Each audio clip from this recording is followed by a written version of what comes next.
In many ways, Hannah Arendt's work is about thinking. In her Denktagebuch thinking journals, she asks, is there a way of thinking that is not tyrannical? At the beginning of the human condition, she posits, what I propose, therefore, is very simple. It is nothing more than to think what we are doing. When she covered the trial of Adolf Eichmann in Jerusalem for The New Yorker, she found Eichmann lacked the capacity to engage in self-reflective thinking, to imagine the world from the perspective of another. Arendt's final work, The Life of the Mind, begins with a treatise on thinking.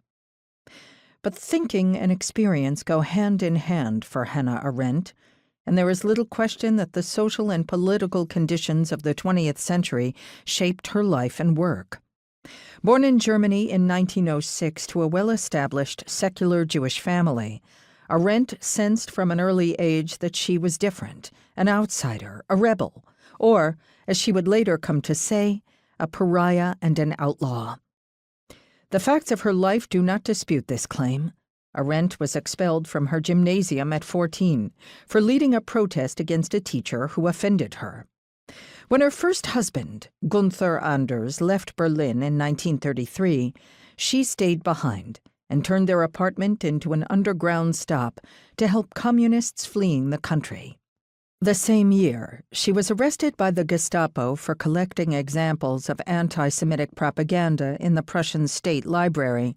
She fled to Paris, where she learned French and studied Hebrew while working with Youth Aliyah to help Jewish youth emigrate to Palestine.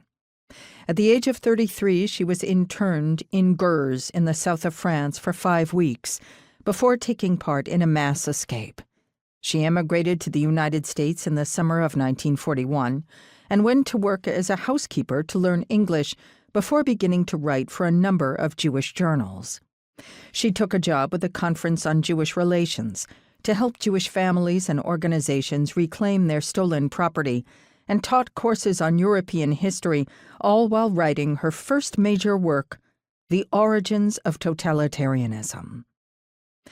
Her good friend, the American author Mary McCarthy, described her as a magnificent stage diva.